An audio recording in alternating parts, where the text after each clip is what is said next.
जैसा कि हम cash flow from investing activity पढ़ रहे थे, क्योंकि हमें पता है उसके अंदर केवल हम एसेट्स के रिलेटेड ट्रांजैक्शन को चेक करते हैं कि एसेट्स की फॉर्म में कितना कैश का इनफ्लो हुआ है और कितना कैश का आउटफ्लो हुआ है।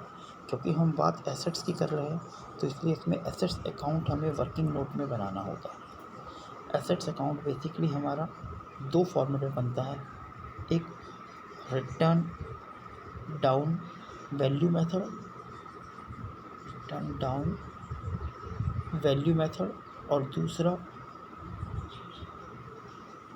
Original cost method.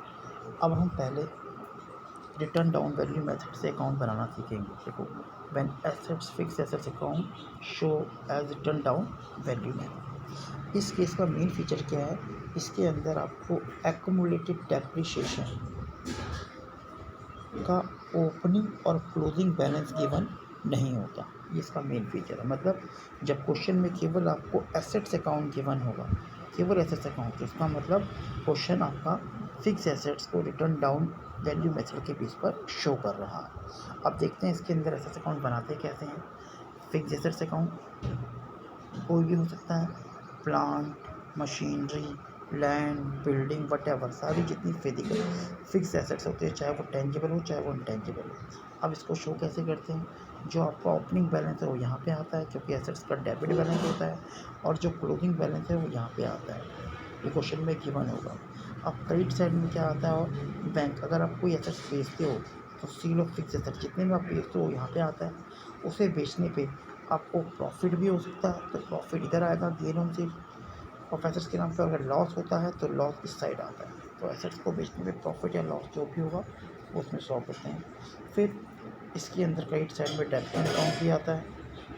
अब इसके टोटल में से जब हम ये दोनों को लेस करते हैं तो डेबिट साइड में नॉर्मली जो बैलेंसिंग फिगर मिलती है, ये जो फिगर मिलती है वो बैंक के नाम से परचेज होती है। ये परचेज आपकी बैलेंसिंग फिगर होती है। तो इस तरह से इसके डेबिट साइड में तीन चीज़ें आएंगी, opening balance, profit on sale of fixed assets और बैंक और परचेज। इधर sale of fixed assets, loss on sale of fixed assets, depreciation और बैलेंस शीट। एक बात ध्यान देने वाली है कि अगर इसका डेबिट बैलेंस आता है, मतलब क्रेडिट साइड डेबिट साइड से ज़्यादा होती है, तो ये जो बैलेंस निकलता है इसको हम नाम देते हैं परचेज का।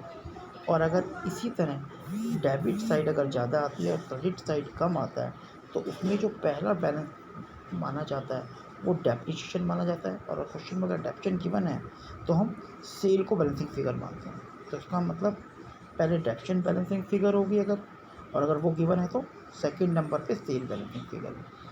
एक पॉइंट ध्यान देने वाली है कि अगर ये फिक्स एसेट अकाउंट इन्वेस्टमेंट का है या फिर केवल लैंड्स का है, नॉट लैंड एंड बिल्डिंग, केवल लैंड का है, तो क्रेडिट साइड में जो बैलेंसिंग फिगर आती है वो केवल बैंक हो, डेप्रिसिएशन नहीं हो सकता। क्यों? इन्वेस्टमेंट और केवल लैंड्स के ऊपर डेप्रिसिएशन चार्ज नहीं होता। अगर ये लैंड एंड बिल्डिंग है तो डेप्रिसिएशन चार्ज हो सकता है। तो इस तरह से हमने देखा कि अगर रिटर्न डाउन वैल्यू मेथड है तो उसका अकाउंट हम कैसे मेंटेन करते हैं। अब देखते हैं इसकी ट्रांसपेरेंसी क्या होती है। जो हम सेल करते हैं ये हमारा इन्वेस्टिंग एक्टिविटी में प्लस होता है, यहाँ जो परचेज करते हैं ये इन्वेस्टिंग एक्टिविटी में माइनस होता है। इस तरह ये जो प्रॉफिट है, गेन जो हो रहा है, ये ऑपरेटिंग में माइनस होता है, और जो लॉस ऑन सेल है ये ऑपरेटिंग में प्लस होता है। ऐसी डेप्रिसिएशन भी ऑपरेटिंग में प्लस होता है। और इस तरह से इस अकाउंट में से ये जो पॉइंट हैं